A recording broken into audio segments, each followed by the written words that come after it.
Hello and welcome to the Maple Grove City Report. I'm Dave Kaiser from Northwest Community Television, joined by Heidi Nelson, Maple Grove City Administrator. Welcome again to the program. Thank you. As you see, she's got a book full of information to pass along. We've got a council meeting from May 2nd that was about an hour in length. We'll give you an update on that, and also things happening around town and down at the Capitol. So stay with us for that. Let's start with the council meeting. About an hour in length. What were some of the highlights of the meeting? Well, we started out with a presentation from Sheriff Rich Stanek. He kind of comes probably once a year just to provide an update on what's happening at the Sheriff's Office and some of the specific statistics with regard to the work that they do here in Maple Grove. So. Particular items that we covered, and this has been something that's been a little bit in the news as of recent, is the issue of the administering of Narcan in the field by emergency medical services personnel or police staff. Right. And so currently the Narcan is administered by Hennepin County and then EMS services. Our police department in Maple Grove is going to be going through the training. You know, here in the suburban metropolitan area, EMS services are generally pretty nearby, and oftentimes, you know, our response is coming at the same time as ambulance response is coming, and so probably less of an issue here, you know, a little bit in the metro area, but certainly in greater Minnesota, you know, where there's greater distances, can be a bigger issue. But we're going to be going through that training here in Maple Grove. Just in the last couple of weeks, we've had a save because of Narcan administration, and so we see the importance of it. We understand the need to be able to provide that service in the field, and so you'll see that coming on, but the county's very supportive of that. Another aspect of their services, talked a little bit about their community engagement team, and this is a team that's put together that works on diversity issues in the county with regard to law enforcement. So it tries to kind of bridge some of those language gaps and cultural differences between the various communities in Hennepin County. These folks are available to Maple Grove if we wanted to call on those resources at the county level. They kind of serve as a liaison, a resource officer, and then they provide some public education as well. And many of them speak many different languages, so they can help with some of those cultural barriers that we might be experiencing in our communities. Very good. I know another item they touched on was the drug drop box. Tell us a little bit about that box, where it's located, and why that is so important. Sure. So the drug take-back program has been, you know, implemented in the last few years here, and we have a drug take-back box in our police department lobby. This past week there was an event, kind of a drug take-back day, and I guess I understood our box was overflowing, and they collected. It's working. Yeah, it's working. They collected just a really large sum of prescription drugs that people were able to drop off, which is a great thing. So if people have prescription drugs sitting at home, particularly, I think, you know, the main focus is on painkillers, those kinds of entry drugs that we see leading to heroin issues and other opiate type use. We really encourage people to think about getting those out of their homes, dropping them off at the police department. There's other drop places too within Hennepin County, but that's really convenient here right at City Hall. But it reduces the chance of those drugs getting into the wrong hands, starting to be used and abused, and then leading to bigger issues. So I think this program has been really successful, and Hennepin County and the sheriff have been really supportive of it. Very good. So again, a big part of the council meeting was that update, and the sheriff was there passing along some of the information and updates on some of the programs. Back to the council agenda through the consent. I know there were a few items there that you touched on and were of importance to the public. Yeah, so we have a couple development projects that are moving forward that got some different levels of approval on the consent agenda. We have the development agreement for the enclave at Dunlaven Woods. That's at 101 and 101st, kind of in the northwest area of the city. This is a single-family development.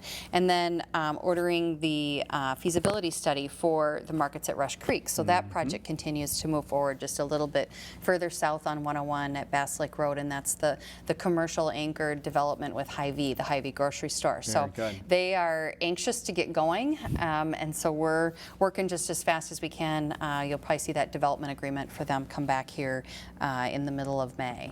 Very good. Another piece that says it's summer is street construction, Yes. and we're certainly feeling that on a bigger level with 610 and 494, but we're going to be starting some work here. In fact, some of it's probably already begun for our annual street maintenance program. And this year, the project really is kind of in the middle of the city, just to the east of Elm Creek Boulevard, just south of 93rd there, west of Zachary, so kind of in that little, just kind of a rectangular neighborhood area there, just west of Public Works. That area will be receiving street reconstruction this year. Disruptive to the neighbors and the folks that live there, certainly, but we try to make sure that people can get to and from, and that project's managed well and doesn't cause too much disruption. But we'll see that moving forward here in the next few weeks.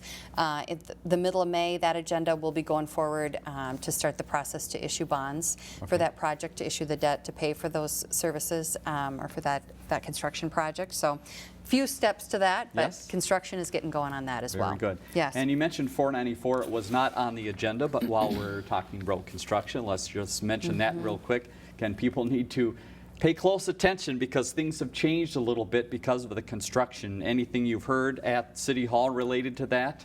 You know, I just think we're seeing increased congestion out on 94 coming into town, and then, you know, outbound in the afternoon as well. I think it just, you know, constricts things down.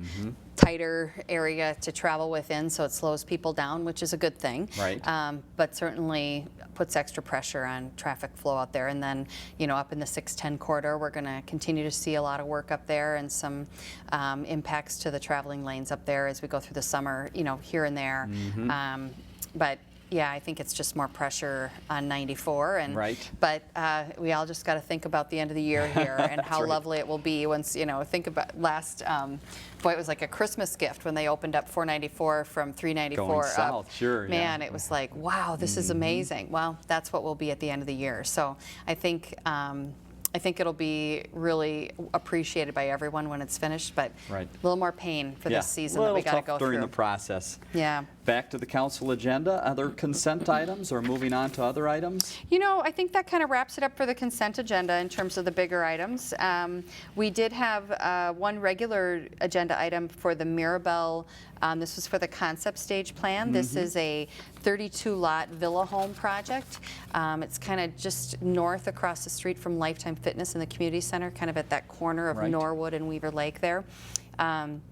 Nice development. Pulte Homes is doing this. This was actually a piece of land that the city owned, and so kind of a couple steps here. We did a purchase agreement and dealt with the disposition of the land, and now they're coming forward to review their development plans. So they'll be coming back for the development stage, probably more June time frame. They have some more detail to work through in terms of grading and the site plan and whatnot, but we'll see that one come back. But pretty positive response from the council, and it'll be targeted towards the 55 plus, you know, age group for sales, but it's not limited to that. But looks like it'll be a nice housing product there. So a little different mix of what's been in that neighborhood so far. Most of the ones that are in there are multifamily or attached type of housing. More of a townhome type or row house type product to the north there, and then that goes into the single family neighborhood, and certainly some apartments to the west there. So I think it's a nice product to put on that corner. Easy access to Lifetime Fitness and the library and the community center. Trails and the parks, and if you want to live in an area where it's easy to get out and walk and be part of the community, that would be a great location to do it. All right. The next item that we had that was a part of the regular agenda, we have the Prestige Preschool Academy. This was kind of the final step on this one, the development stage plan for the development side of the work. So this is located just on the south side of the Sky apartment project, kind of in the Central Park area. As a part of that whole area, there's kind of the apartment housing, and then there was 2 little lots on either end, save for kind of a commercial use. And so this was an allowed use in that area. They're doing a number of projects around the metro area, and so positive response to this one. They kind of mirrored some of the architectural elements and the colors of the building after the Sky product, or the Sky project to the north. So that one will be coming on board here. Shingaby is the developer on that one, and so I think we'll see some activity start on that this summer. So pretty quick, are they thinking of a fall opening date for that, or is that a little bit too fast of a time frame? That may be a little too quick. They didn't really talk a lot about when they plan to open, but you know, Okay. I think they probably have a good 9 months of construction. Right. Yeah. Okay. So a little while out. Yeah, and that was kind of it for the agenda. We did some updates on some upcoming events. We, of course, have the citywide cleanup day. That's this Saturday. So real Right. quick, if you're watching this in the next couple days, it's Saturday, May 7th, and so that is in the morning at Public Works. You can bring items that you're looking to get rid of. There is a fee associated with some of those items, Right. depending on what it is, and so that information's on our website if people want to go check that out. But really a great opportunity to clean up that backyard and the garage and get things spiffed up for the summer. So we encourage people to take advantage of that. Everyone out there renting trucks to fit in everything they can to drive it up there, but it is a great occurrence. And again, go to the website because there is some particular information about the times and again, cost for some of the items that you'll see there. Yeah. We did talk a little bit about, we are doing some recruitment right now for a couple of real key positions for the city. We are finishing up kind of first rounds of interviews for our economic development. This is a new position for the city, Right. economic development manager. We will be having final interviews with the city council on Monday, May 16th, prior to the regular meeting. Okay. Probably see that appointment come back in June, maybe the first meeting in June as we move through that process. But excited to get through that recruitment process and get somebody on board. They've got a full task list of things to tackle to kind of move that whole initiative forward, which was reflected in our goals document that we set earlier this year. Exactly. So, yeah. People think of Maple Grove and they think of what more do you need to develop, but there is a lot. And again, you talked before about retention, that will be a key part of this person's role. Yep. It's one thing to get businesses in the city, but it's another thing to make sure they're happy and stay in the city. Is that correct? It's a really significant part of it is business retention and expansion. So we want to make sure that we're out talking with our existing business owners, understanding what their challenges and needs are. If they're thinking about expanding, how can we help in terms of site selection, or do they need to expand on their existing site? Sure. Any workforce challenges that they're dealing with. We have relationships, of course, with the school district and with Hennepin Tech and Hennepin Community College. Many of those educational institutions have programs that really help kind of feed some of those needs from a workforce perspective for labor in that kind of medical tech industry and whatnot, production, Right. Precision machining particularly. And so we want to be really tuned in to those issues and have those relationships out there so that we hopefully know what their needs are before they start making decisions about that and can be of help. Right. We also, there's a need just to be sort of aware of issues that our business community is experiencing and kind of be that advocate in City Hall, not only within our own city, but at a state level for issues that impact our businesses. So it's not just about what we can bring to town, it's really about sort of helping support and being a resource to our existing business community as well. I was going to ask, it goes beyond the borders of the city, that this becomes a Minnesota issue in many is. cases too. It And I is. would guess it would be smart and good for the city of Maple Grove to have a representative always at the table at some of those statewide discussions. Absolutely, yeah. I mean, I think even with some of my recent discussions with some members of our business community, I think they talk a lot about, the taxes here in the state of Minnesota, which Right. we as Maple Grove can't necessarily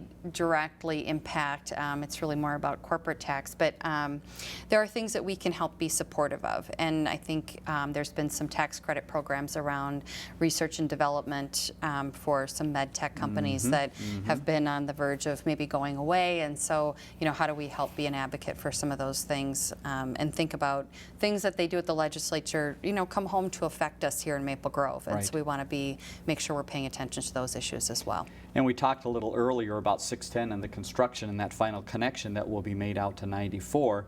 And I don't think people know how much property there is along that new stretch that potentially could be opened up for businesses. And so Yep. is this something that new position will have a very close eye on and understand how that's zoned, how that's developed? Absolutely. So we're moving into our comp plan update process. We'll be working on Right. that here, probably starting in June through December will be the big kind of heavy lifting on the land use piece. But we really want to look at that area up there and check that and what we want to see happen up there. There's really great opportunities for Right. some office type development and more industry up in that area, in kind of backfilling in with some housing as well. Right. But that corridor, if you look what's come across Brooklyn Park, we anticipate Yes. that to continue to march west, and we want to be open and ready for that. Right. When that comes, we're really focused on job creation and bringing good industry to town, and then how as a city do we position ourselves to receive that. So that's a big piece of it, and of course the gravel mining areas too. Right. So we are going to be looking again at the land use out there. We have that piece kind of east of Lowe's, east of the fountains, Right. out to 169. Just some really prime, high visibility space Definitely. along 694 and 169 that, I think that land is, something special can happen there. And so we're going to do our best to see what we can do to position that for nice office development. Again, really focused on the job creation piece. Right, so Yep. that's the economic development position. Another position that's Yep. a little bit more behind the scenes, but very important to the city is Yes. the city clerk. Tell us about that Absolutely. process. Yeah, so we've talked before about Stevie Cole Anderson retiring after 28 years of service. So we've been going through the recruitment process. We're in final interviews. We hope to have a recommendation in front of the council at their May 16th meeting to do that hire. We have the presidential election coming up, which is right around the bend here, and so we really want to get somebody on board and have a little bit of crossover time with Stevie before she Sure. goes, so that we can move into that election season and have a smooth transition. So hard to see Stevie go. She has so much institutional knowledge and so many years of service, but I think she's ready to go do other Right, things. sure. Can't blame her for that. Yeah, a presidential election is it kind of tests Yeah. your fortitude. And It's- especially this coming year. yeah, I Could think be we very will busy. experience probably the highest voter turnout that we've probably ever experienced Right. this year. And so we really are looking forward to that transition and getting ready for the next chapter there in our city clerk position. All right. We will keep you up to date on the Yep. process of both of those positions. Let's talk a little bit for a minute about your schedule coming up here. You're going to be attending a conference here in Minnesota. And tell us about the group that gets together. These are people, similar positions to yours from throughout the state, is it? That That's talk correct. about cities. We do. So it's the Minnesota City County Managers Association. We have an annual conference at the beginning of May up in the Brainerd area. This conference has been going on, I think it has to be nearly almost 50 years. Okay. So it's a great conference of professional development and networking. I've always said, and maybe I don't have enough exposure to other careers, but I've never found a more collegial, supportive group of colleagues. We all really lean on each other because we're all really dealing with virtually the same issues, and there's probably nothing that comes about in your city that somebody else hasn't dealt with Right. at one time or the other. Sure. And so we really try to be supportive and help each other out, pass along work product that you've done or policies or research, whatnot, and then also be a sounding board. There's not a time I can pick up the phone and call Dave Callister or Jay Strobel or Right. Brett Heitkamp or Geraldine Baroni down in Minnetonka, a number of folks. And I'm actually in a peer group with a number of them that we meet on a monthly basis just to support each other and talk through issues. City management can be a tough field. Oh, sure. And I can just the network of our profession is really wonderful. So this is kind of a time to get together and recharge, and we always come away with good things that we've learned during the conference as well. And I understand you're speaking I at am. one of the sessions during this, and it's an interesting topic. It Yeah. fits you perfectly. Tell us about that opportunity for you. The session is about succeeding a long-serving administrator or manager. Okay. And you've had that. Yes, this is my second go-around. And Right. the interesting piece is they've both been Al's. So I think I get the session on succeeding the long-serving Al administrator. So it'll be a good session to talk about, how when you're following somebody who's been in an organization for 30 plus years, how do you approach that when you Right. come in? And what maybe have I learned, or what could I have done differently or better, or what do I wish I would have done, or what are my observations? And then with me is going to be the city manager from Oakdale who is followed somebody who'd been there for 30+ years as well. So kind of a good session to pass along some of that insight. Right. And I know when I was kind of coming up in the field, boy, it's nice to have, folks that will be a mentor and kind of pass that information down along to you, Right. so that as you move through some of those transitions, you kind of understand what maybe to expect. Right, as you mentioned many times, it's not just what you get out of the session, but as you meet the person that gave the talk, Right. and then you can call them afterwards and say, Absolutely. now I'm running into this, how can you help me out? Yes, So a neat perfect. network of people. Absolutely, yeah, it's always a good conference. Well, have fun at that. Yeah, we do. Let's talk about some other things, because there's a lot coming up in the city of Maple Grove, so get your calendar out if you're ready for a few events. What is new and exciting around town? Well, not necessarily new, but new coming. We're going to be getting back outside with the farmers market. Yes. But first, we have the spring preview, and that'll be on Thursday, May 12th. It'll actually be inside the community center, but they will have kind of a sneak peek of the 2016 season. There'll be live music, and then some new vendors, but also some of the vendors that have been there before. So Right. Thursday, May 12th from 3 to 7 at the community center is the farmers market coming up. We do have the opportunity for boulevard plantings. So volunteers are needed on May 18th and May 21st. And you can contact Debbie Koss in the Parks and Recreation Department to sign up to be a part of that. Right. And so that's, planting those beautiful annuals in the boulevards. Always a fun time to get out and help with those kinds of activities. So do we need to be a garden expert or have months or years of training? No, sir. They take anyone? Nope, that's right. Okay, You good. have to be supervised. Children aged 10 and up are welcome to participate Fair as enough, well. okay. So as long as your kids are with you, you can bring Yeah. them along. And I've always brought my kids along to activities like that, and then it's so fun when you drive back through town and they're like, "Mom, we planted those That's flowers. right. Look at how amazing that is." They appreciate that, You and bet. so it's a fun family activity too. I've got the town green schedule here, Yep. and it is hot off the press, and it is on the city's website as well. Tell Yep. us a little bit about town green and some of the fun that's in store for residents there. Yeah, so I know the schedule is full. There's musical entertainment, different dance groups, there's movie night, there's daytime activities for the kids. So our Parks and Recreation staff just does an amazing job of putting together that schedule, really to address, from kids to seniors, Right. anything that you might want to do. And what a beautiful setting. So we really encourage folks to come out. We have concessions there. Enjoy the summer evenings there at the town green. I don't know if you were able to, the weekend after we've lost Prince, they were able to switch the lights for the weekend to purple. Oh, no, So, I did not see that. yeah, Very that was nice. kind of fun. I think a lot of us at City Hall were pretty sad and continue to be about that loss for the Minnesota community. Right. And so that was kind of a Purple lights were nice on. tribute. Yes. So on the schedule, you see all of the events, but there are a handful of special events as well that range from Battle of the Bands to Jammin' at the Town Green, also a Night to Shine Bright, so many, many different special events as well. So take a look at that schedule. Great opportunity to get involved in the community. Well, we have a couple minutes. Let's talk about the Capitol. The Okay. session is about ready to end, so we better talk about what might impact the city of Maple Grove. You've been busy. Tell us what's the latest. Yeah, so session due to end May 23rd as deadline to get their work done down there. All the hearings have kind of pretty much wrapped up, and now everything's kind of moved to the floor where they're having their debates over what's going to happen. You saw the Senate sent out their capital investment bill this past week. So we're kind of in an observation watch Right. mode right now. I think we want to make sure that our legislators understand what our needs are, and we continue to talk with them about that. We're also thinking, more broadly about, just the need for a transportation bill for the state in general. Right. There's a lot of needs in the metro area, but also greater Minnesota, and so, I think everybody feels like this is the year to get something done on a transportation bill.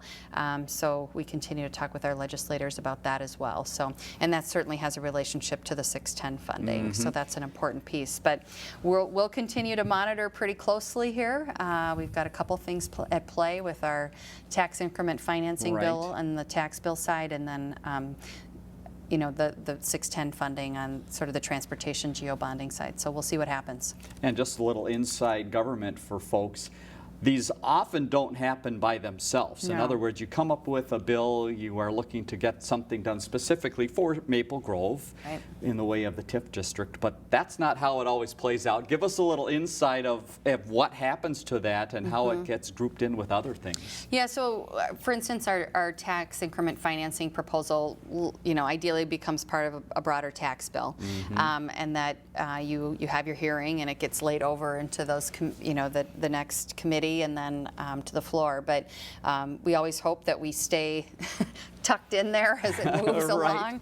along, but you never know. There's a lot of deal making that's done in the final days, and Right. so yeah, you start out kind of thinking, getting into the system, but we're never kind of out there alone, a standalone thing Right. usually. And then on the 610 side, there's several transportation programs that if they receive funding, we can tap into those. And the Sure. specific purpose of those programs is to fund projects like this. So there's a transportation economic development program, there's a local road improvement program, things that they fund at MnDOT and DEED that we can tap into. So it's good to see money allocated to those programs, because then we know there's going to be some resource there and a process where we can apply for some of those projects. And I know in a lot of situations with some of the transportation in Maple Grove, they've talked about the planning stages already being done and maybe some land acquisition already happening. Is that Yep. the case with some of this area, that you're a little bit ahead of the game of others, which might help you in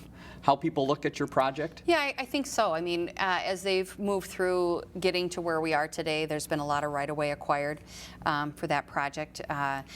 If we receive, we're trying to kind of nail one chunk of funding. Okay. And then there is probably a good 9 to 12 months worth of a design and environmental work that would need to be done.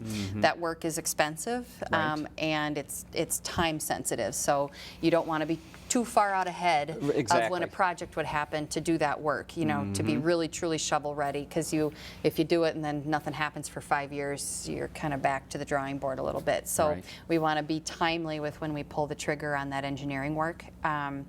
But yeah, I think this project is something that if we're successful this year in putting together some pieces of the funding, we could see construction in 18-19 timeframe, and that sounds like a little ways from now, but we've been In the waiting picture for of transportation, no. yeah, we've been waiting for 610 for 40, 50 years. So Right. I think the notion that it could all be wrapped up maybe by 2020 is pretty amazing. So All right, so my guess would be we might be in the same situation talking about this the next time we get Yep, together, yep. but hopefully in June, maybe some more information for you, so make sure you stay tuned for that. Heidi, thanks again for your time. Appreciate it you. as always. Let's leave you with the next council date and also the city's website. We mentioned a number of things that are related to the website that you might want to click on to find out. You see that at the top of the screen and at the bottom the phone number. The next meeting, by the way, is Monday, May 16th. Again, any questions or comments for the program, 533-1710 is our viewer response line. For Heidi Nelson, I'm Dave Kaiser. Thanks for joining us on the Maple Grove City Report.